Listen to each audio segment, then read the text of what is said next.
No livro O Discípulo Radical, escrito por John Stott no ano de 2009, capítulo 6, segunda parte. Sacerdotes. Até aqui, Pedro nos comparou a recém-nascidos, cujo dever é crescer, e a pedras vivas, cujo dever é amar e apoiar-se mutuamente. Agora ele chega à terceira metáfora e nos compara a sacerdotes santos, cujo dever é adorar a Deus. Para muitos cristãos, tal metáfora causa surpresa e até mesmo choque. Apesar disso, não podemos ignorá-la. Pedro escreve que Deus nos fez tanto sacerdócio santo como sacerdócio real. O que o apóstolo quer dizer? Na época do Antigo Testamento, os sacerdotes israelitas possuíam dois privilégios. Primeiro, eles desfrutavam do acesso a Deus. O templo de Herodes era rodeado pelo átrio dos sacerdotes, de onde o povo era rigorosamente excluído. Apenas os sacerdotes tinham permissão para entrar no templo, e somente o sumo sacerdote podia entrar no Santo dos Santos, no santuário interno, e apenas no dia da propiciação. Para salientar, a lei prescrevia a pena de morte para todos os intrusos. Isso significa que o acesso a Deus era restrito ao sacerdote e negado ao povo. O segundo privilégio era o oferecimento de sacrifícios a Deus. O povo trazia os sacrifícios e impunha as mãos sobre a cabeça das vítimas, tanto para se identificar com elas, quanto para transferir simbolicamente a culpa.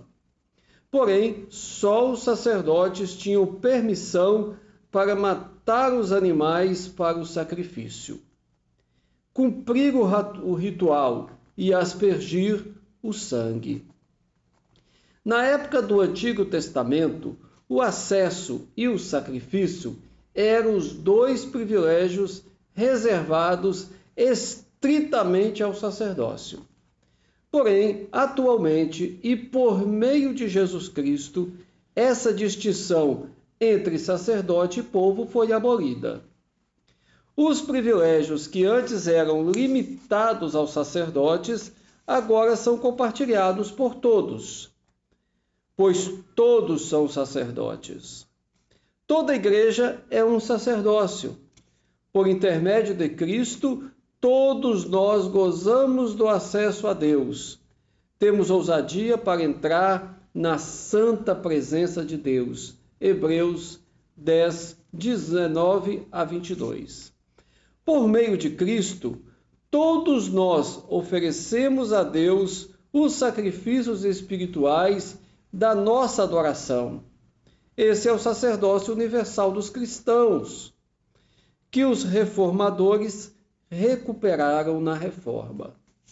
Claro que alguns cristãos ainda são chamados para ser pastores, e na igreja anglicana, alguns pastores são chamados sacerdotes, não porque nos esquecemos da herança reformada e defendemos um papel sacerdotal negado aos leigos. É apenas porque a palavra priest, sacerdote, é uma contração de presbítero, ancião, e não tem conotação sacerdotal. Esta é a razão pela qual os anglicanos do século XVII mantiveram a palavra sacerdote no livro comum de oração. No entanto, isso pode ser confuso, e admiro a sabedoria dos líderes da Igreja do Sul da Índia e da Igreja do Paquistão, por nomearem as três ordens ministeriais como bispos, presbíteros e diáconos. Por que, então, os discípulos cristãos são chamados sacerdócio santo? Pedro nos diz no versículo 5: sois edificados casa espiritual, para ser de sacerdócio santo, a fim de oferecer de sacrifícios espirituais agradáveis a Deus por intermédio de Jesus Cristo. Assim, somos sacerdotes santos, chamados para cultuar a Deus. Mas isso é tudo? Será que a igreja deve ser uma espécie de gueto espiritual?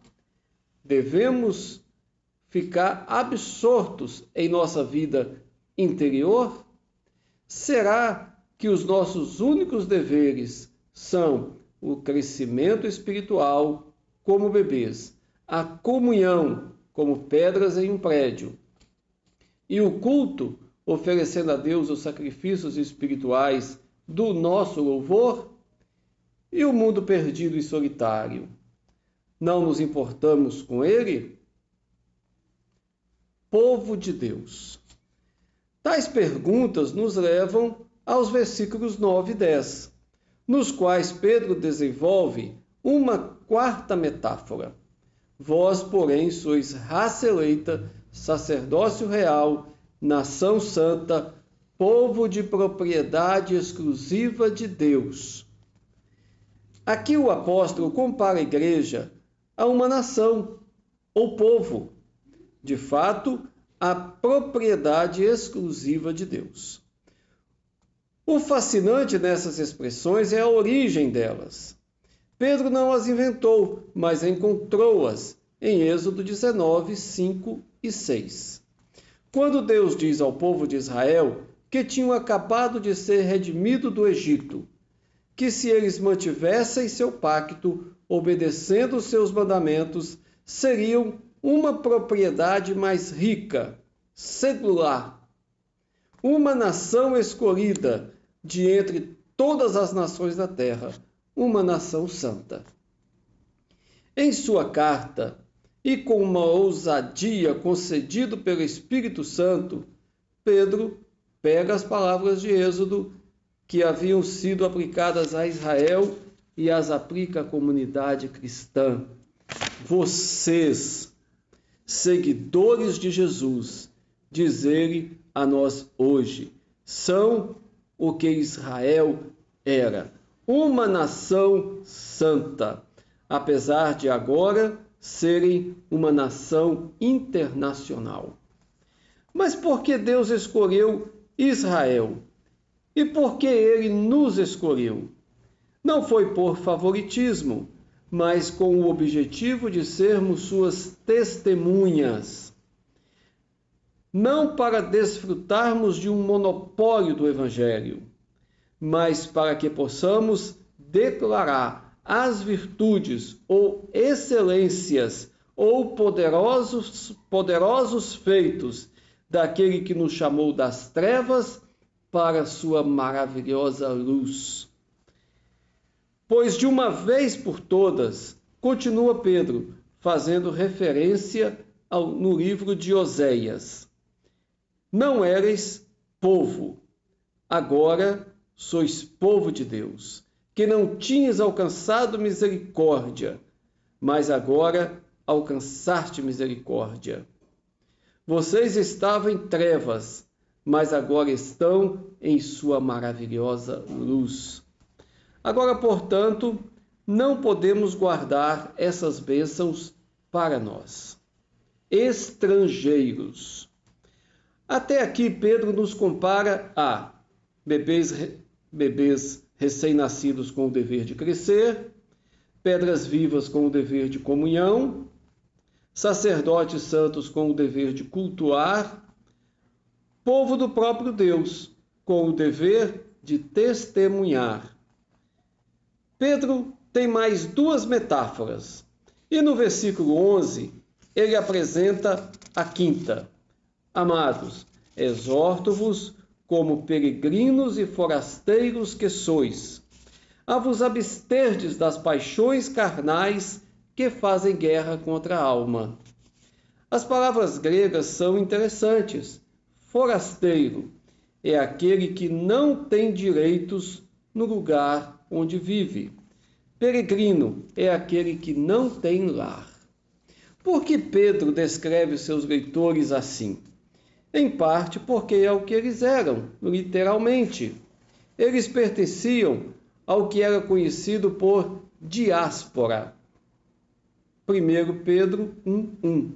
E estavam espalhados por todo o Império Romano, em especial pelas 5 províncias: Ponto, Galácia, Capadócia, Ásia e Bitínia, atual Turquia. Mas também porque essas palavras simbolizavam a condição espiritual deles. Agora que eles haviam nascido de novo no reino de Deus, haviam se tornado, de certa forma, peregrinos e forasteiros na terra. Portanto, eles agora eram cidadãos de 2 países. Cidadãos de 2 países. E por sua cidadania original ser o céu, eles eram chamados à santidade. Esse conceito de uma cidadania santa e celestial é uma verdade perigosa, pois pode ser facilmente distorcida. De fato, ela tem sido frequentemente mal utilizada e tem se tornado uma desculpa para não desempenharmos nossas responsabilidades terrenas. Karl Marx não está totalmente equivocado ao afirmar que a religião é o ópio do povo, entorpecendo para condescender às injustiças do status quo, ao mesmo tempo que se compromete com a justiça no mundo por vir. Porém, Pedro é cuidadoso em evitar essa distorção.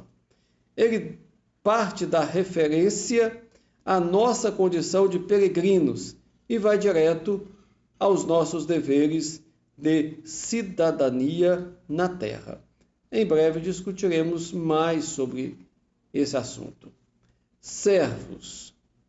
Na 6ª ilustração, Pedro descreve os discípulos como servos conscientes de Deus.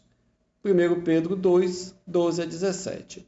Ele incentiva os leitores a viver de tal forma entre os pagãos que eles possam ver suas boas obras e submeter-se às autoridades seculares e fazer o bem e assim calar a voz ignorante dos tolos e viver como povo livre, sem fazer mau uso da liberdade, mas vivendo como servos de Deus e mostrar respeito para com todos.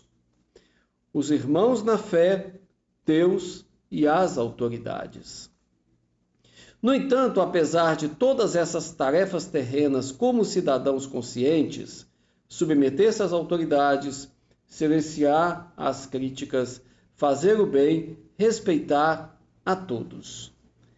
Ainda pertencemos ao céu. Somos estrangeiros e exilados na terra. Somos peregrinos voltando para o lar, para Deus. Esse fato, nossa cidadania celestial, desafia profundamente nossas atitudes para com o dinheiro e os bens, pois vemos a vida como uma peregrinação entre 2 momentos de nudez, para com as tragédias e o sofrimento, pois nos vemos sob a perspectiva da eternidade, e especialmente para com a tentação e o pecado. O versículo 11 mostra um contraste entre paixões carnais e a alma. Nossa alma está a caminho de um encontro com Deus. Assim devemos nos abster de tudo que possa se tornar um obstáculo a tal progresso. Devemos viver vidas santas, em preparação para a santa presença de Deus no céu. Equilíbrio. Alguns devem se perguntar por que intitulei este capítulo Equilíbrio. A razão deve ficar clara agora. seguimos Pedro nas 6 ilustrações que se completam para descrever o que é um discípulo. Aqui estão elas novamente. Como crianças recém-nascidas, somos chamados a crescer. Como pedras vivas, somos chamados à comunhão. Como sacerdotes santos, somos chamados à adoração. Como povo de propriedade exclusiva de Deus, somos chamados ao testemunho. Como estrangeiros e peregrinos, somos chamados à santidade. Como servos de Deus, somos chamados à cidadania. Essa é uma descrição maravilhosamente abrangente e equilibrada. Essas 3 responsabilidades parecem se organizar em 3 partes, cada um apresentando um equilíbrio. Em primeiro lugar, somos chamados tanto para o discipulado individual quanto para a comunhão corporativa. Bebês, apesar de nascerem numa família, têm sua identidade própria. Até os gêmeos nascem separados.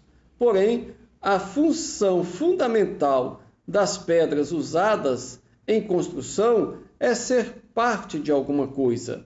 Elas cederam sua individualidade ao prédio. Sua importância não está nelas mesmas, mas no conjunto. Então, precisamos enfatizar tanto as nossas responsabilidades individuais como as corporativas. Em segundo lugar, somos chamados tanto para adorar quanto para trabalhar. Como sacerdócio, nós adoramos a Deus. Como povo de propriedade exclusiva de Deus, testemunhamos ao mundo. A igreja é uma comunidade de adoração e testemunho. Em terceiro lugar, somos chamados tanto para a peregrinação quanto para a cidadania. Em cada par, somos chamados ao equilíbrio. E a ênfase, não a ênfase de um em detrimento do outro. Assim, somos tanto discípulos individuais quanto membros da igreja, tanto adoradores quanto testemunhas, tanto peregrinos quanto cidadãos. A razão de quase todas as nossas falhas é a facilidade que temos de esquecer nossa identidade como discípulos. Nosso Pai Celestial está constantemente nos dizendo o que o rei George V sempre dizia ao príncipe de Gales: meu querido filho, você deve sempre se lembrar de quem você é, pois se você se lembrar de sua identidade, se comportará de acordo com ela. No próximo vídeo faremos um comentário deste capítulo Equilíbrio, do livro O Discípulo Radical, de John Stott. Até o próximo vídeo, fiquem com Deus.